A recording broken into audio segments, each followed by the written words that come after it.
അങ്ങനെ ന്യായീകരിക്കില്ല അഭിലാഷേ, സത്യത്തെ മറച്ചു വെക്കല്ലേ. ബാലവാടിയിൽ കുട്ടികൾക്ക് മനസ്സിലാവല്ലോ ഈ കാര്യം. രാഹുൽ ഗാന്ധി 7-ാം തീയതി വാർത്താ സമ്മേളനം നടത്തിയത് 10 ദിവസം കഴിഞ്ഞ് ഇദ്ദേഹം നടത്തിയ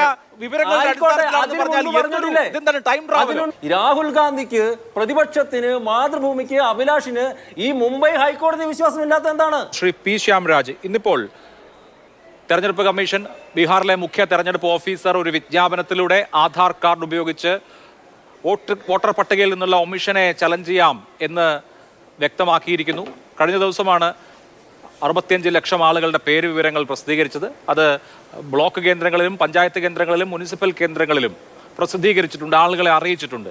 നീതിപൂർവകമായ ഒരു പ്രക്രിയയ്ക്കുള്ള ശ്രമം നടക്കുന്നുണ്ട്. ഇവിടുത്തെ പ്രശ്നം സുപ്രീം കോടതി ഉത്തരവിനെ തുടർന്നാണ് അങ്ങനെ ഒരു കാര്യം ചെയ്തത് എന്നുള്ളതാണ്. പരൻജോയ് ഗുഹ തകൂർത്ത മുതിർന്ന മാധ്യമപ്രവർത്തകൻ കഴിഞ്ഞ ഞായറാഴ്ച ഇലക്ഷൻ കമ്മീഷണർമാർ വാർത്താ സമ്മേളനം നടത്തിയപ്പോൾ ഈ ചോദ്യം ചോദിച്ചു, ഇത് നിങ്ങൾ ചെയ്യേണ്ട കാര്യമായിരുന്നില്ലേ, സുപ്രീം കോടതി പറഞ്ഞിട്ട് ചെയ്യേണ്ട കാര്യമായിരുന്നില്ലല്ലോ എന്ന്.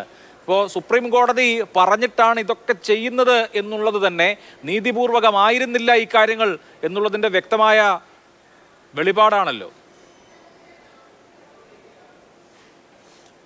അഭിലാഷിന്റെ ചോദ്യത്തിലോട്ട് ഞാൻ വരാം. പക്ഷേ ഇന്ന് ഒരുപക്ഷെ കേരളത്തിലെ നിങ്ങളടക്കമുള്ള മാധ്യമങ്ങൾ അധികം റിപ്പോർട്ട് ചെയ്യാത്ത ഒരു വാർത്ത കൂടി ഞാൻ വായിക്കാം. അത് CSDSന്റെ മേധാവിയായിട്ടുള്ള ലോക്നീതി CSDSന്റെ മേധാവിയായിട്ടുള്ള സഞ്ജയ് കുമാറിൻ്റെ ഒരു അപ്പോളജിയാണ്.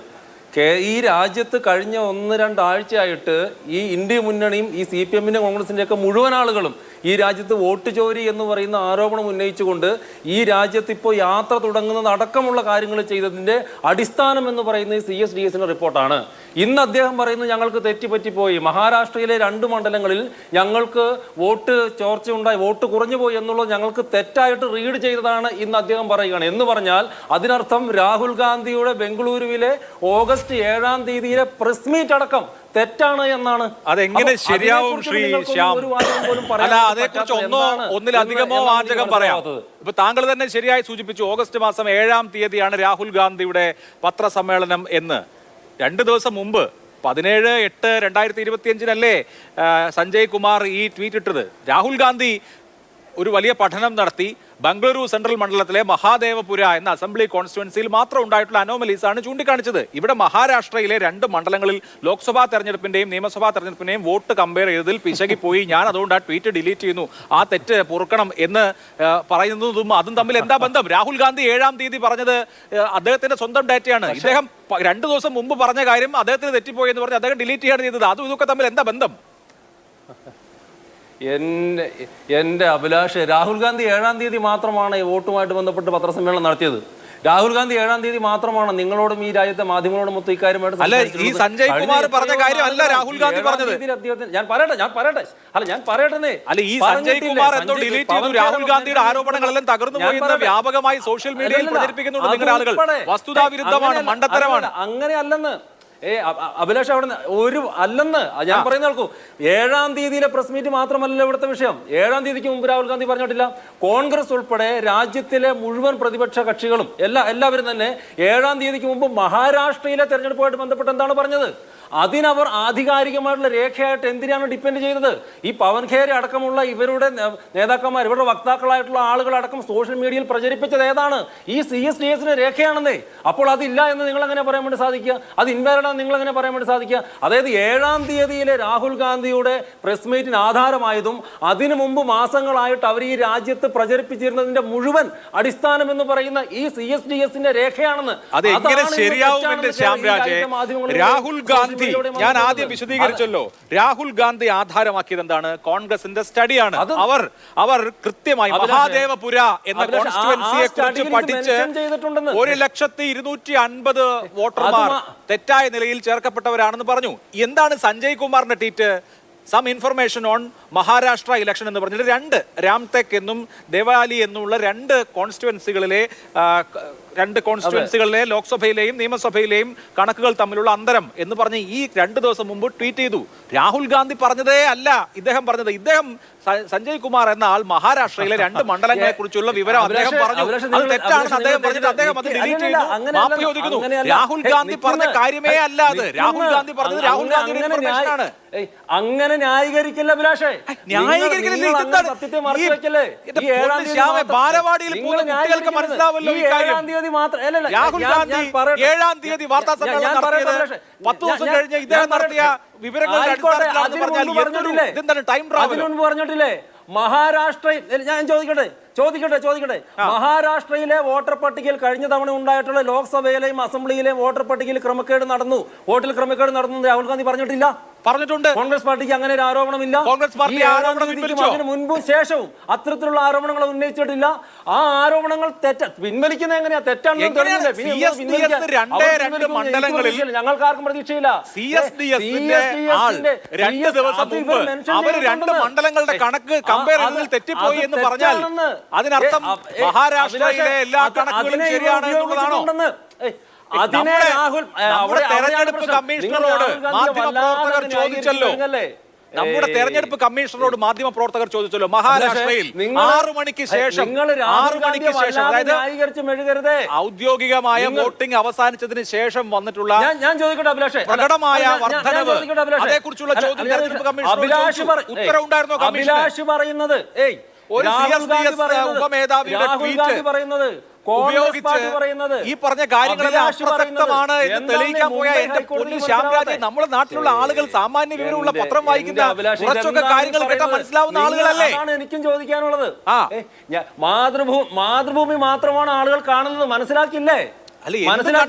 അഭിലാഷിന്റെ വാദം കേവല യുക്തി വേണ്ടേ? ഞാൻ പറയട്ടെ അഭിലാഷേ, ഞാൻ പറയട്ടെ, അഭിലാഷിന്റെ വാദം കേട്ടാൽ മനസ്സിലാക്കുക ഓഗസ്റ്റ് 7-ാം തീയതി മാത്രമാണ് ശ്രീ രാഹുൽ ഗാന്ധി ഇവിടുത്തെ വോട്ടർ പട്ടികയിലെ ക്രമക്കേടിനെ കുറിച്ച് സംസാരിച്ചത്.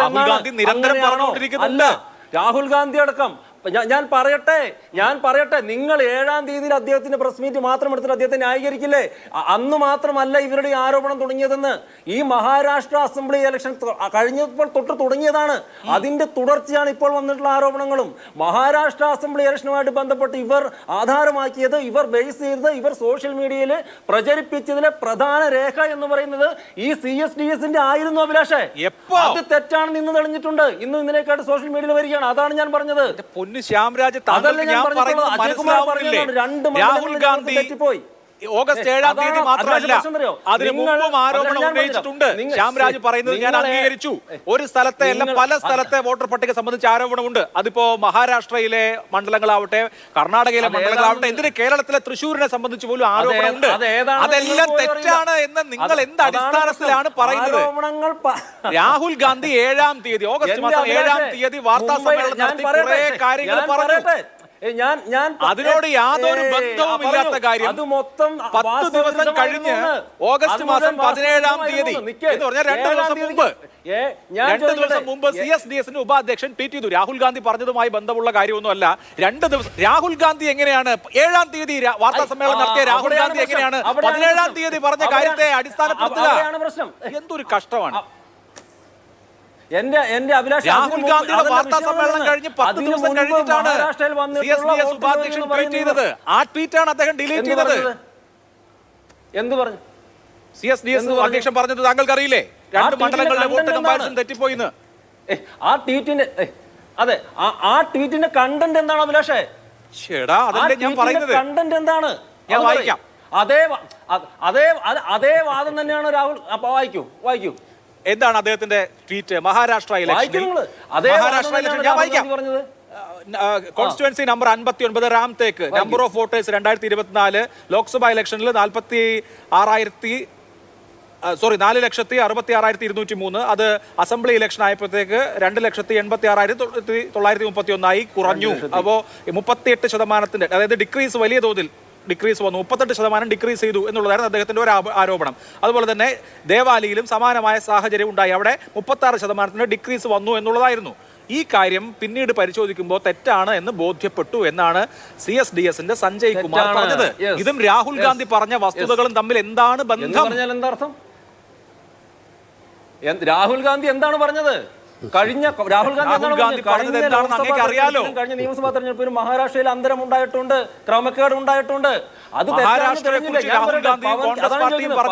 അടക്കമുള്ള ഇവരുടെ നേതാക്കന്മാർ, മഹാരാഷ്ട്രയെക്കുറിച്ച് കോൺഗ്രസ് പാർട്ടിയും അതിന്റെ നേതാക്കളും പറഞ്ഞത് ഒന്ന്, വോട്ടർ പട്ടികയിൽ കൂടിയ വോട്ടർ പട്ടിക, പ്രത്യേകിച്ച് ഈ ഫോം 6 ഉപയോഗിച്ച് ചേർന്നിട്ടുള്ള വോട്ടർമാരുടെ എണ്ണം പുതിയ കന്നി വോട്ടർമാരായി ചേർക്കപ്പെട്ട ആളുകളുടെ വയസ്സ് തുടങ്ങി വൈകുന്നേരം 6 മണിക്ക്, അതായത് ഔദ്യോഗികമായി പോളിംഗ് അവസാനിച്ചതിന് ശേഷമുള്ള മണിക്കൂറുകളിൽ പെട്ടെന്നുണ്ടായ വോട്ടിന്റെ വർധനവടക്കം മഹാരാഷ്ട്ര തെരഞ്ഞെടുപ്പിനെ കുറിച്ച് ഒരുപാട് ആരോപണങ്ങൾ ഉന്നയിച്ചിട്ടുണ്ട് ഇന്ത്യയിലെ പ്രതിപക്ഷ പാർട്ടികൾ.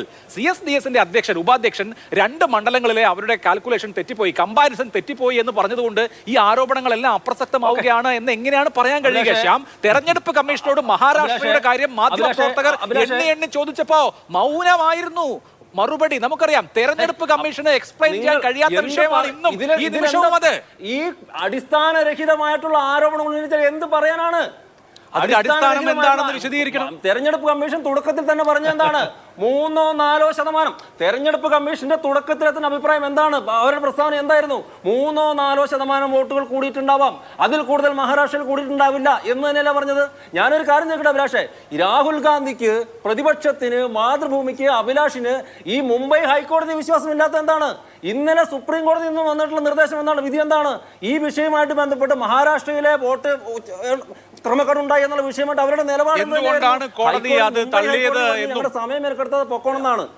എന്തുകൊണ്ടാണ് ഒരു തെരഞ്ഞെടുപ്പിൽ ഒരു പ്രശ്നവുമില്ല?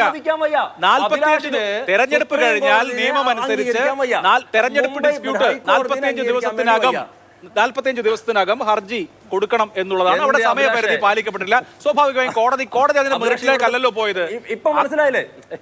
ഇപ്പോഴത്തെ പ്രശ്നം മനസ്സിലായല്ലേ? എന്താ ഇപ്പോഴത്തെ പ്രശ്നം? എന്നുള്ളതാണ് പറഞ്ഞാൽ അംഗീകരിക്കാൻ വയ്യ. നിങ്ങൾക്ക് സുപ്രീം കോടതി അംഗീകരിക്കാൻ വേണ്ടി സുപ്രീം കോടതി പറയുന്നത് അംഗീകരിക്കാലോ.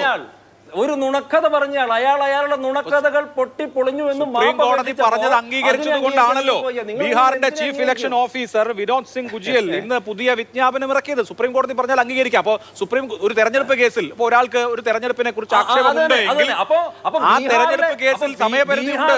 ഒരു വ്യവഹാരം ഓപ്പൺ ചെയ്യാൻ ആ സമയപരിധി കഴിഞ്ഞു കൊടുക്കുന്ന കേസ് കോടതിക്ക് എന്റർടൈൻ ചെയ്യാൻ പറ്റില്ല സ്വാഭാവികമായിട്ടും. അതാണ് കോടതി പറഞ്ഞത്. ഇവിടെ തന്നെയാണ് പ്രശ്നം അഭിലാഷ്. ഇതാണ് എന്റെ പോയിന്റ് ഇത് തന്നെയാണ്. നിങ്ങൾക്ക് ബീഹാറിലേക്കുള്ള സുപ്രീം കോടതി നിർദ്ദേശം അംഗീകരിക്കാം, നിങ്ങൾക്ക് മഹാരാഷ്ട്രയിലേക്കുള്ള പറ്റില്ല. പറ്റും. കോടതി എന്തുകൊണ്ടാണ് ഹർജി നിരാകരിച്ചതെന്നാണ് ഞാൻ പറഞ്ഞത്. 45 ദിവസത്തിനകം കൊടുക്കണമായിരുന്നു. 45 ദിവസത്തിന് ശേഷം വന്ന ഇതുമായി ബന്ധപ്പെട്ട ഒരു പരാതി കോടതി എന്ന് പറയുന്നത് എന്താ? നിലവിലുള്ള നിയമങ്ങൾ അനുസരിച്ച് നിയമം വ്യാഖ്യാനിക്കേണ്ട സംവിധാനമല്ലേ കോടതി. നിയമം ഉണ്ടാക്കാൻ പറ്റുമോ അഭിലാഷേ? ഒരു ഉത്തരവിനെ പലർക്കും പല രീതിയിൽ വ്യാഖ്യാനിക്കാം. ഉത്തരവിനെ പലർക്കും പല രീതിയിൽ വ്യാഖ്യാനിക്കേണ്ടത് കോടതിയാണ്. അപ്പൊ ഈ ഹർജി നിലനിൽക്കാത്തത് ഈ ഗ്രൗണ്ടിലാണ്, സമയപരിധി പാലിച്ചിട്ടില്ല എന്ന ഗ്രൗണ്ടിലാണ് പോകണം എന്ന് പറഞ്ഞില്ലേ? മഹാരാഷ്ട്രയിലെ വിഷയത്തിലെ ഹർജി നിലനിൽക്കാത്തത് സമയബന്ധിതമാണ്. അതായത് 45 ദിവസത്തെ സമയപരിധി പാലിച്ചിട്ടില്ല. അവിടെ ആ ഇലക്ഷൻ സംബന്ധിച്ചിട്ടുള്ള അനോമലി ചൂണ്ടിക്കാണിക്കാൻ എന്നുള്ളതാണ് അവിടുത്തെ പ്രശ്നം. പാലിക്കാത്തത് ഇവിടെ എന്റെ അഭിലാഷം നിങ്ങൾ ഇങ്ങനെ ഇതിൽ കടിച്ചു നോക്കല്ലേ? ഇപ്പൊ നിങ്ങൾ ഞാൻ പോയിന്റിലോട്ട് വന്നു. നിങ്ങൾക്ക് 45 ദിവസത്തിന് മുമ്പ് എന്തുകൊണ്ട് പരാതി കൊടുക്കാൻ വേണ്ടി പറ്റിയില്ല? ഇനി നിങ്ങൾ അതിനെ ന്യായീകരിക്കും. ഇപ്പോഴല്ലേ ഈ കാര്യങ്ങളൊക്കെ പഠിച്ച് പുറത്തു വരുന്നത്. അതിനെ നിങ്ങൾ ന്യായീകരിക്കും. അവിടെയാണ് പ്രശ്നം. നിങ്ങൾ ന്യായീകരണമല്ല, വളരെ പ്ലെയിൻ ആയിട്ടുള്ള വസ്തുതകളാണ്. അത് ആളുകൾക്ക് കണ്ടാൽ മനസ്സിലാവും. സുപ്രീം കോടതി നിർദ്ദേശത്തെ അംഗീകരിക്കാം. ബീഹാറിലെയും മഹാരാഷ്ട്രയിലെയും എല്ലാ സുപ്രീം കോടതി നിർദ്ദേശത്തെ അംഗീകരിക്കുകയാണ്. ഞാൻ പറഞ്ഞത് ഏത് ഗ്രൗണ്ടിലാണ് കോടതി ആ ഹർജി തള്ളിയത് എന്നുള്ളതാണ്. അത് കേൾക്കുന്ന എല്ലാ ആളുകൾക്കും മനസ്സിലാവും. ഏത് വേണമെങ്കിലും ആവട്ടെ, എന്താണ് 45 ദിവസത്തിന് മുമ്പ് പരാതി കൊടുക്കാത്തത്?